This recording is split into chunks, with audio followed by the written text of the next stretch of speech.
My name is Lucia Lewis, and I'm a 35-year-old marketing manager at a tech firm in Portland, Oregon.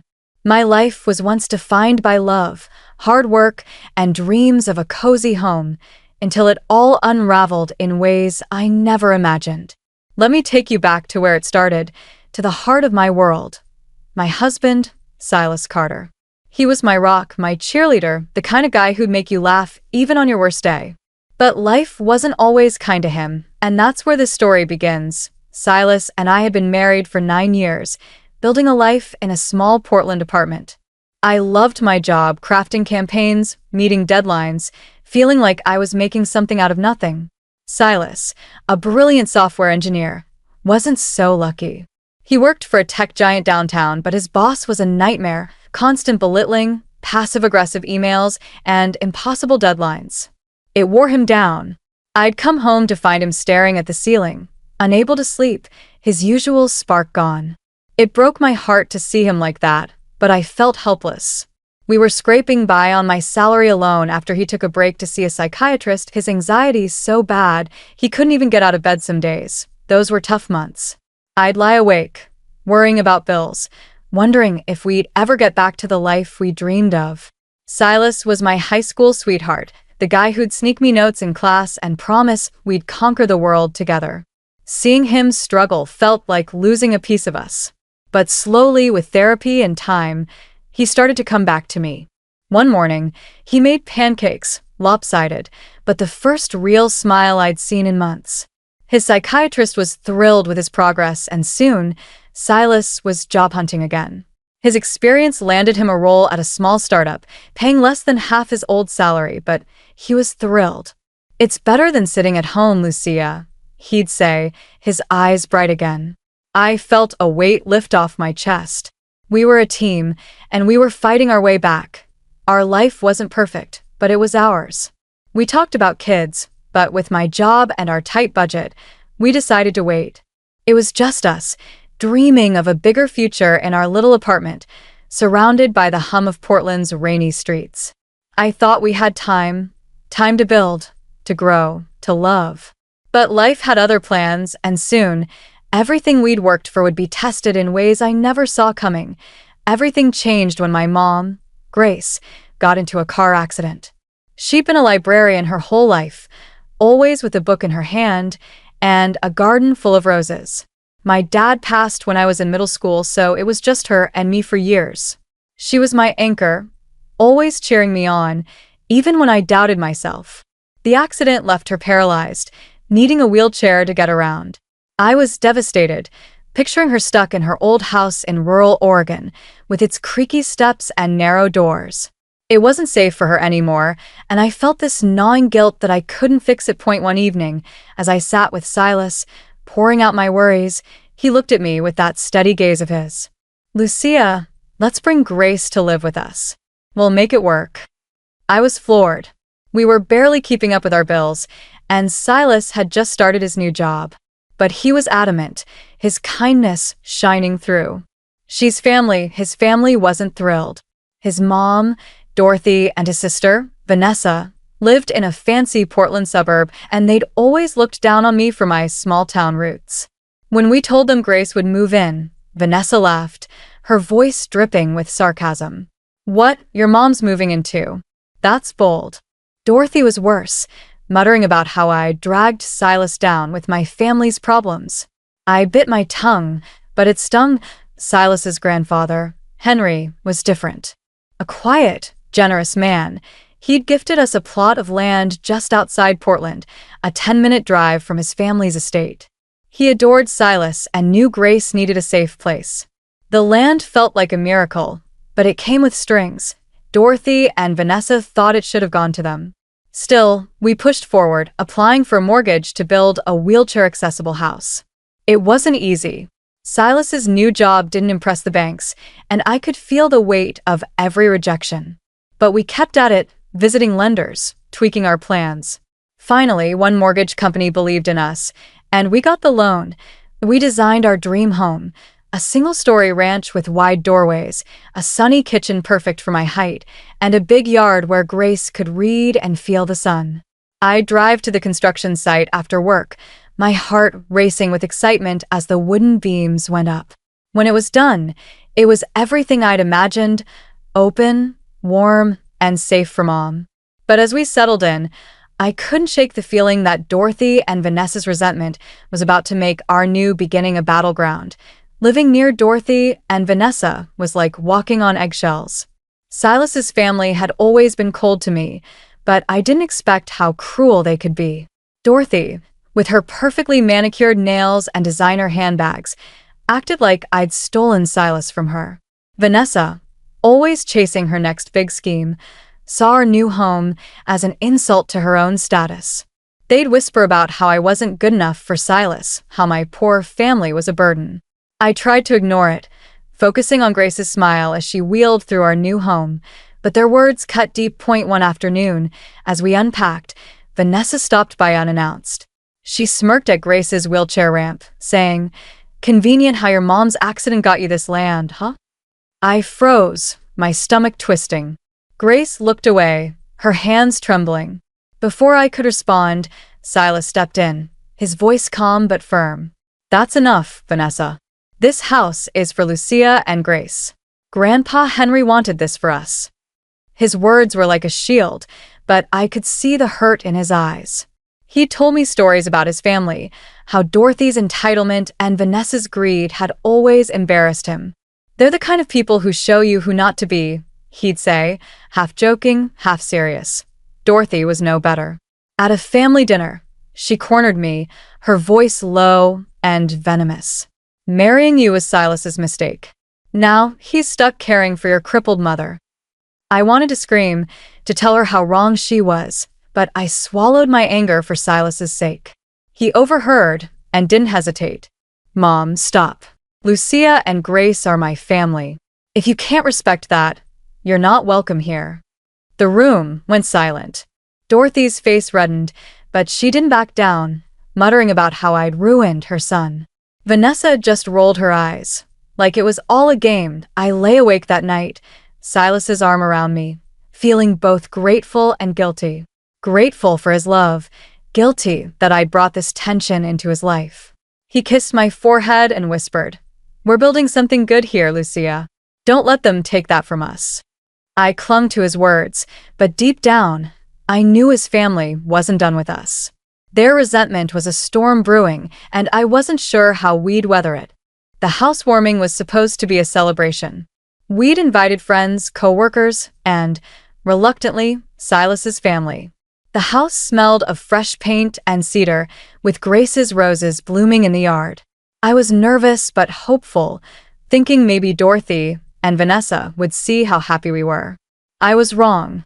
They showed up late, Dorothy in a fur coat despite the warm Oregon day, Vanessa trailing with her husband, Mark, both with smug smiles.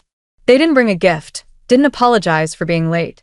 Instead, Vanessa tracked mud across our cypress floors, ignoring the slippers I offered. "Oh, Lucia, just clean it later," she laughed, waving me off.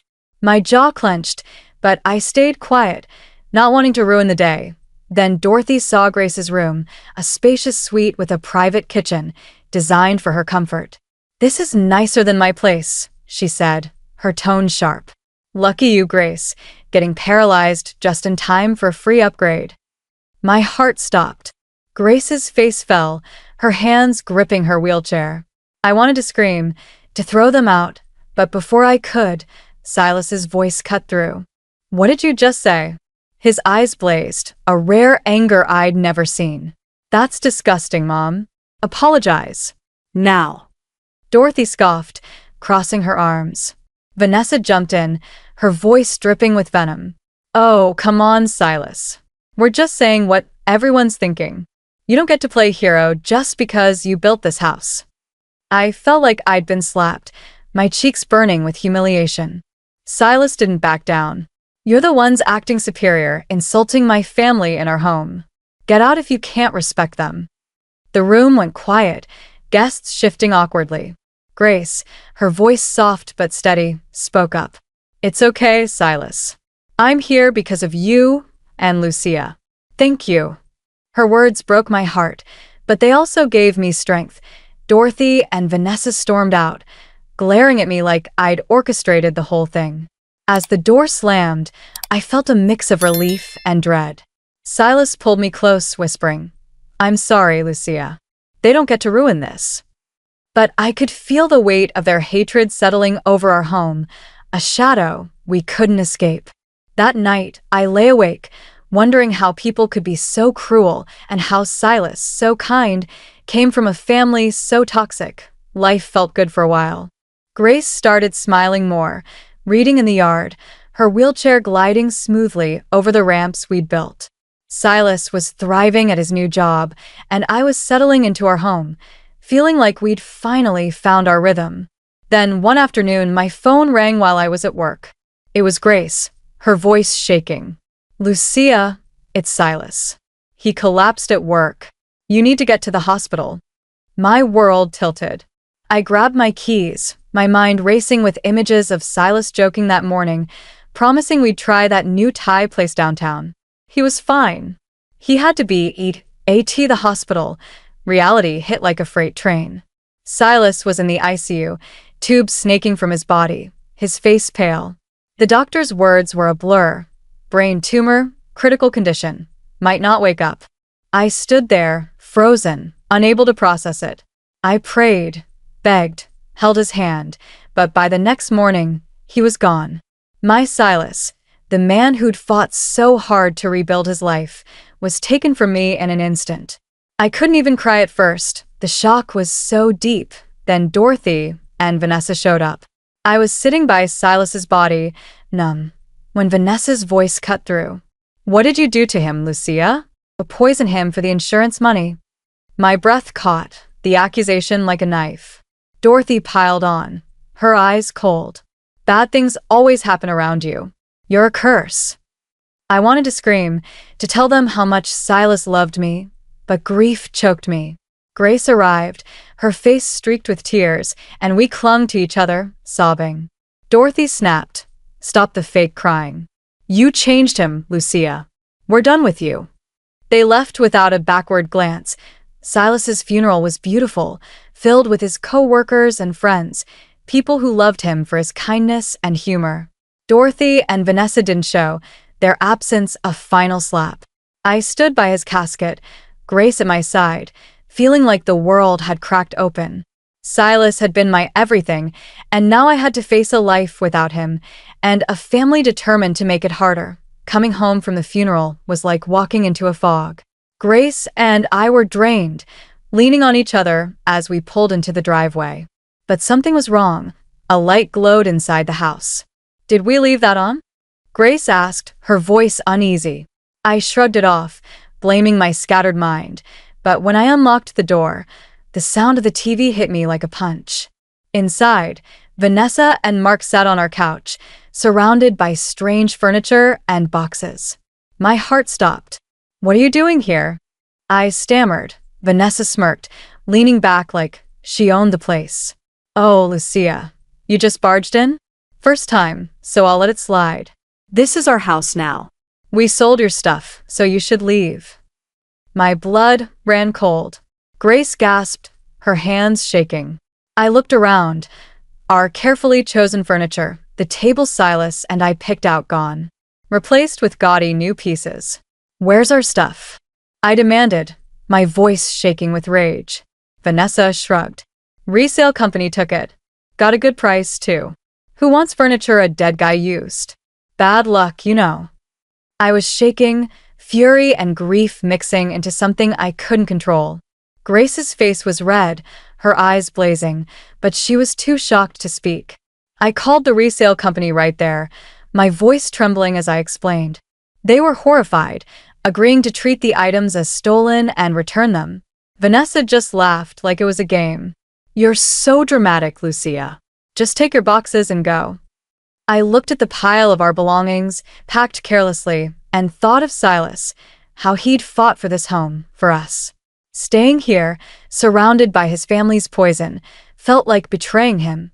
That night, I sat with Grace, my heart heavy. "What would Silas say?" she asked softly. I closed my eyes, hearing his voice. "Spend time with people who get you, Lucia. Some people, like my family, never will." Don't waste your energy. He was right. This house, as much as I loved it, was tainted now. I made a decision, one that felt like ripping out my heart, but also like freedom. We were leaving. The next few days were a blur. I found an accessible apartment in Portland, signing the lease with a mix of fear and resolve. The resale company held our furniture, and 3 days later, we moved it to our new place, a cozy, wheelchair-friendly space with a view of the city. In exchange for leaving the house, I made Dorothy and Vanessa sign an agreement to cut all ties. I was done with their toxicity, done letting them hurt us. The house was in my name, a decision we'd made because Silas's new job didn't qualify for the mortgage. I stopped paying it, knowing it would be auctioned after 4 months. Time flew, and soon, my phone lit up with calls from Dorothy and Vanessa. I ignored them until their panic became impossible to avoid. Dozens of missed calls, like something out of a nightmare. When I finally answered, Vanessa was screaming, "The house is being sold. Where are we supposed to go?" I stayed calm, my voice steady. "You moved in without permission. The house was mine. You made your choices." It turned out Vanessa had quit her job, and she and Mark had left their apartment, banking on staying in our home. Dorothy, meanwhile, had gambled away her savings and sold her own house. They'd also sold a parking lot Henry had given Vanessa, their only steady income. Now they were homeless, scrambling. Dorothy's voice cracked, pleading, "Lucia, I'm sorry. Can you lend us money?" I took a deep breath, Silas's words echoing in my mind. "You called me a jinx, Dorothy. We're strangers now. Good luck." Vanessa shouted, "You're a devil." I hung up, my hands shaking but my heart firm. The house sold quickly, the land's value driving up the price. With Silas's life insurance, more than I'd ever imagined, thanks to his cautious planning, Grace and I were set. I hired a lawyer to ensure the auction went smoothly, cutting the last tie to Silas's family. As we settled into our apartment, I felt a flicker of peace, like Silas was watching, proud of us for choosing ourselves. Grace and I didn't need a big house anymore. What we needed was safety, peace, a place to heal. With Silas's insurance money, I bought a luxurious condominium in downtown Portland, its security top-notch, the kind Silas would have approved of. It had a wide balcony where Grace could read her books and sip coffee, the city skylines sparkling at night. The rooms were cozy, filled with our old furniture. The table Silas and I chose, the chair where he'd read to Grace. Every piece held a memory, a reminder of the love we'd built. Dorothy and Vanessa, meanwhile, landed in public housing. Their old habits followed, loud arguments, a barbecue on their tiny balcony that shocked the neighbors. Vanessa's husband left, unable to handle the chaos. Their neighbors, fed up with their disruptions, started petitioning to evict them. It was a stark contrast to our quiet life. Grace and I would sit on our balcony, her reading, me working, the silence a gift after years of turmoil. I'd think of Silas, how he'd laugh at his family's downfall, not out of cruelty, but because he always knew their greed would catch up to them. Looking back, I see how Silas's love shaped me. He taught me to stand up, to choose peace over chaos. Losing him shattered me, but it also showed me my strength. I'd lie awake some nights, missing his laugh, his hand in mine, but I'd also feel gratitude for the years we had, for the home we built, for the courage he left me. Grace and I were a team now, living for each other, for the life Silas wanted for us, and I'm not perfect. Grief still hits me in waves, like when I see his favorite coffee mug or hear a song we loved. But I'm learning to live again, to find joy in small things, Grace's laughter, a good day at work, the way the sun hits our balcony. This condo isn't just a home. It's a sanctuary, a place where we're free from the Carter's poison. I'm honoring Silas not just with memories, but with how I live, authentically, compassionately, surrounded by love. To everyone who's followed this journey, thank you. You've walked with me through heartbreak, betrayal, and the fight to find peace. If my story moved you, hit that subscribe button and join us. Every choice we make, every home we build, tells a story of love, loss, and starting over. Keep carving your own path, and I'll meet you in the next chapter, where we find strength in the stories we share.